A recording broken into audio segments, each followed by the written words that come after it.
வணக்கம் நண்பர்களே. எல்லோரும் சுகம் தானே? சமீபத்தில் உச்சநீதிமன்றம் நம்முடைய பணியிடங்களில் பெண்கள் வேலை செய்வது, அப்போது நடக்கக்கூடிய பாலியல் தொந்தரவு சம்பந்தமான அந்த சட்டம் குறித்து ஒரு முக்கியமான தீர்ப்பு வழங்கியுள்ளது. செப்டம்பர் மாதம், இந்த வருஷம் செப்டம்பர் மாதம். அது எத்தனை பேருக்கு போய் ரீச் ஆயிருக்கு அப்படிங்கிறதே தெரியல. நமக்கெல்லாம் தெரிஞ்சிருக்கும், prevention of the sexual harassment act 2013 POSH act அப்படின்னு சொல்லுவாங்க இல்லையா? Harassment of the women in workplace, prevention protection and redressal act 2013 அப்படிங்கிறது தான் அதனுடைய முழு பெயர்.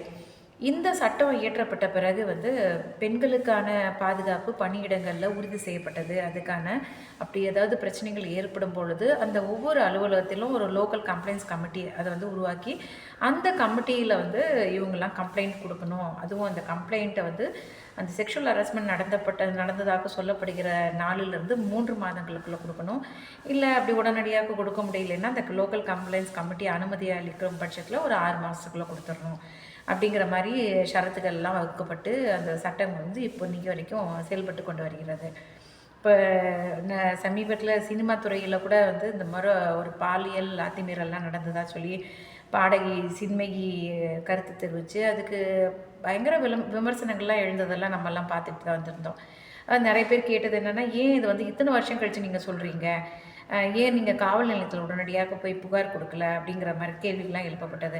அதே இதுக்கு அவங்களுக்கு சப்போர்ட் பண்ணக்கூடிய இன்னொரு சாரார் எப்படி ஒரு பெண் அப்போ தான் வளர்ந்து வரக்கூடிய கலைஞர் அவங்க இருந்த பொழுது அதை எதிர்த்து அவங்க கேள்வி கேட்கும் பொழுது அவருடைய இதெல்லாம் ஆப்பர்ச்சுனிட்டிஸ்லாம் மறுக்கப்படும் அப்படிங்கிறதுனால தான் அந்த சத்தில் அவங்க இது பண்ணியிருக்கலாம் அப்படின்னு சொல்லப்பட்டது.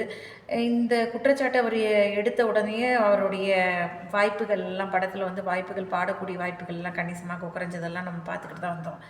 ஸோ இப்படி ஒரு திரைத்துறையிலேயே இது போன்ற ஒரு நெருக்கடி இருக்கும் பொழுது ஒரு பணியிடங்களில் வேலை செய்யக்கூடிய பெண் தன்னுடைய சக ஊழியர் மீதோ இல்லது தன்னுடைய மேலாளர் மீதோ இல்லது அந்த கம்பெனியோட நிறுவனர் மீதோ இது மாதிரி பாலியல் அத்துமீறல்லாம் நடந்துட்டது, தனக்கு பாலியல் தொந்தரவுலாம் ஏற்பட்டது அப்படின்னு சொல்லும் பொழுது அவருக்கு அந்த பணியிலிருந்தே அவர் நீக்கப்படலாம் அல்லது சக ஊழியர்களால் ஒதுக்கப்படலாம். அவர்கள்லாம் பேசுறதுக்கு பயப்படாது, ஏன்னா நாளைக்கு நம்ம மேலேயும் குற்றம் சொல்லிடுவாங்களோ அப்படின்னு சொல்லிட்டு சக ஆண் ஊழியர்களை ஒதுங்கி போகக்கூடிய பெண்கள் சக பெண் ஊழியர்கள் கூட இவளோட நமக்கு எதுக்கு சகோதரிச்சுக்கிட்டால் நமக்கும் அந்த பிரச்சனை ஏற்படுமோ, நமக்கும் கிடைக்க வேண்டிய இன்க்ரிமெண்ட்டு ப்ரமோஷன்ஸ்லாம் தள்ளி போயிடுமோ, மேலதிகாரியோட கோபத்துக்கு ஆளாகிருமோன்னு சொல்லிட்டு அவங்கெல்லாம் ஒதுங்கி போகக்கூடிய சூழல் இருந்ததுனாலேயே நிறைய பெண் ஊழியர்கள் இது போன்ற தவறுகள் நடக்கும் பொழுது கூட இந்த செக்ஷுவல் அட்வான்சஸ் டிமாண்ட்ஸ் அதெல்லாம் நடக்கும் பொழுது கூட கண்டு காணாமல் அது புறந்தள்ளி விட்டு தன்னுடைய பணியை தொடர்ந்து கொண்டு தான் இருந்தாங்க.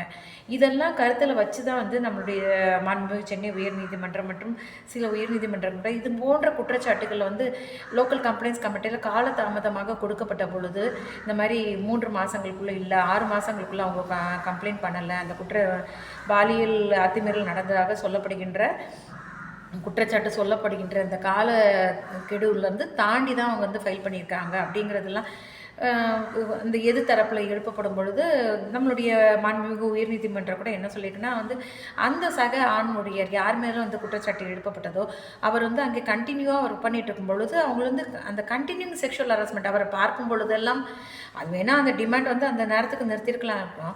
ஆனாலும் அடுத்தடுத்து அவர் பார்க்கும் பொழுது ஒரே இடத்துல வேலை செய்யும் பொழுது அது ஒரு கண்டினியூங் அஃபென்ஸாக தான் பார்க்கப்படணும். அவருக்கு அந்த மென்டல் ஹராஸ்மெண்ட்டு கண்டினியூவாக இருந்திருக்கும் அப்படின்னு சொல்லிட்டு இது போன்ற லிமிடேஷன் பாயிண்டில் ஆட்சேபங்கள் எழுப்பப்பட்ட போது அதை புறந்தள்ளிட்டு சில உயர்நீதிமன்றங்கள்லாம் தீர்ப்பு வழங்கியிருக்கின்றன. ஆனால் சமீபத்தில் இந்த செப்டம்பர் 2025 அப்போ உச்சநீதிமன்றம் இந்த இதுக்கெல்லாம் முற்றுப்புள்ளி வைக்கும் விதத்தில் இந்த லிமிடேஷன் பாயிண்டில் காலதாமதமாக புகார் கொடுக்கும் பொழுது அந்த டெக்னிக்கல் கிரவுண்டில் அந்த புகார் நிராகரிக்கப்பட வேண்டும் அப்படிங்கிற தீர்ப்பு வழங்கியிருக்கு. இது ரொம்ப முக்கியமாக பார்க்க வேணும். ஏன்னா இந்த தீர்ப்பு வழங்கப்பட்ட வழக்கு கூட ரொம்ப முக்கியமானது. ஏன்னா அந்த வழக்கு இந்த புகார் எழுப்பப்பட்ட பொழுது ஏகப்பட்ட இந்தியா முழுதும் ஏகப்பட்ட சர்ச்சைகள்லாம் எழுதினேன்.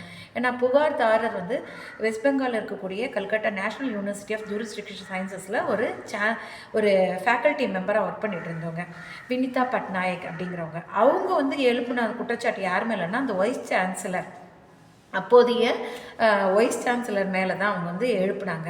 இந்த மாதிரி தனக்கு வந்து பாலியல் ரீதியான அட்வான்சஸ்லாம் அவர் கொடுத்தாரு, தொல்லைகள்லாம் கொடுத்தாரு, வரவேற்கத்தகாத செய்கைகள்லாம் அவர் புரிந்தார், அன்வெல்கம் ஆக்ட்ஸு அப்படிங்கிறதெல்லாம் பண்ணார். ஸோ இது வந்து 2019லேருந்து ஏப்ரல் 2023 வரைக்குமே நடந்தது. அதுக்கப்புறம் தன் வந்து எந்த விதத்துலேயும் அவருக்கு வந்து இது ஒத்து போகாத காரணத்தினால தன்னை வந்து ஆகஸ்ட் 2023 நீக்கம் பண்ணிட்டாருன்னு சொல்லிட்டு டிசம்பர் மாதம் அந்த புகார் கொடுக்குறாங்க. இது வந்து லோக்கல் கம்ப்ளைண்ட்ஸ் கமிட்டி வந்து இதை பார்க்கும் பொழுது அந்த டிசம்பர் கொடுக்கும் பொழுது அவங்க பணியில் இல்லை. அவங்க இது வந்து விசாரிச்சுட்டு இது வந்து நீங்கள் ஏப்ரல் 2023 நடந்ததாக சொல்லப்படுறது இல்லையா, அதுலேருந்து இந்த 6 மந்த்ஸ் அந்த 6 மந்த்ஸ் அவங்க எக்ஸ்டெண்ட் பண்ணியிருந்தால் காலதாமதமாக கொடுக்கறதுக்கான அந்த மனு வந்து காலதாமதமாக கொடுத்துருந்தா அந்த 6 மாதத்துல இருந்ததுன்னா அது கூட அவங்க பெர்மிஷன் கொடுக்கணும் எல்சிசி.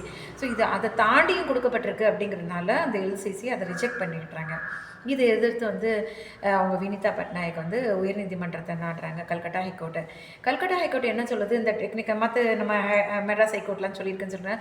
ஸோ இந்த காலதாமதத்தெல்லாம் வந்து டெக்னிக்கல் கிரவுண்ட்ஸ்லாம் இது போன்ற ஒரு சீரியஸ் செக்ஷுவல் ஹராஸ்மெண்ட் கம்ப்ளைண்ட்ஸ் எல்லாம் டெக்னிக்கல் கிரவுண்டில் ரிஜெக்ட் பண்ணாதீங்க, மெரிட்ஸில் டிசைட் பண்ணுங்கள் அப்படின்னு சொல்லிட்டு திருப்பியும் வந்து அந்த மெரிட்ஸில் டிசைட் பண்ணுங்கன்னு சொல்லிட்டு அந்த கம்ப்ளைண்ட் டைரக்ஷன் கொடுக்குறாங்க அந்த எல்சிசிக்கு. இதை எதிர்த்து தான் வந்து அந்த யூனிவர்சிட்டி வந்து உச்சநீதிமன்றத்தை அணுகுது. இப்போ உச்சநீதிமன்றம் இதில் வந்து செக்ஷுவல் ஹராஸ்மெண்ட்னா என்ன அப்படிங்கிற டெஃபினேஷனுக்கு ஒரு விளக்கம், ஒரு வைடர் ஸ்கோப் வந்து கொடுக்குது. அதாவது அந்த acts, unwelcome acts, demands, advances, sexual அட்வான்சஸ்லாம் இருக்கு இல்லையா, அது மட்டும் கிடையாது. இந்த ஆக்ட்ஸ்லாம் நடந்த சூழ்நிலைகளும் செக்ஷுவல் ஹராஸ்மெண்ட்டில் தான் வரும். ஏன்னா அது போன்ற சூழ்நிலைகள்லாம் அந்த பெண்கள் வந்து பணி செய்ய தடுக்கக்கூடிய சூழ்நிலைகளாக ஒரு ஹாலிஸ்டிக் சர்க்கம்ஸ்டன்ஸாக ஆக்கக்கூடியதாக இருக்கிறதுனால அதுவும் செக்ஷுவல் ஹராஸ்மெண்ட்டில் தான் வரும் அப்படின்ட்டு அந்த செக்ஷுவல் ஹராஸ்மெண்ட்டோட டெஃபினிஷனை ஒய்டர் ஆக்கியிருக்கு.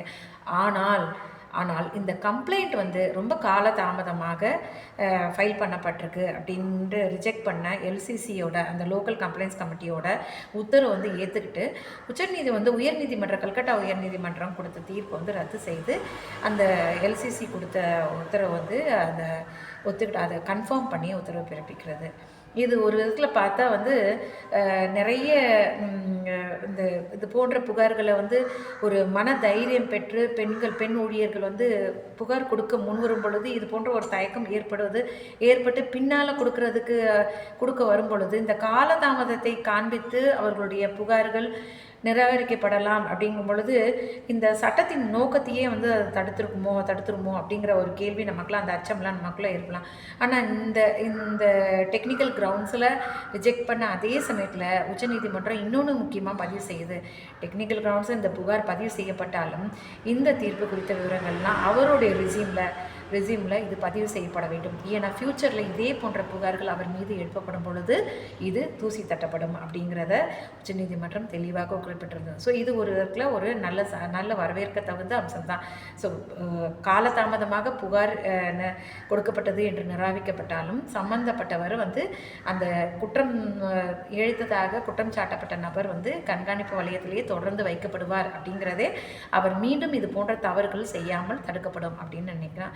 இது போன்ற இந்த சட்ட விழிப்புணர்வை சம்மந்தப்பட்ட நபர்கள் எல்லாம், இந்த வீடியோ பார்க்குறவங்க சம்மந்தப்பட்ட நபர்களுக்கெல்லாம் தன்னுடைய நண்பர்களுக்கு, உறவினர்களுக்கெல்லாம் தெரியப்படுத்துவதற்குள்ள இது போன்ற அவர்கள் வந்து பாலியல் தொந்தரவுகளுக்கு ஆட்படும் பொழுது காலதாமதம் ஏதுமின்றி சம்பந்தப்பட்ட எல்சிசி கமிட்டியில் புகார்களை தாக்கல் செய்வதற்கு இந்த தீர்ப்பு பெரிதும் உறுதுணையாக இருக்கும் அப்படின்னு சொல்லிட்டு சொல்லிக்கொண்டு மீண்டும் இன்னொரு பதிவு உங்களை சந்திக்கிறேன். நன்றி, வணக்கம்.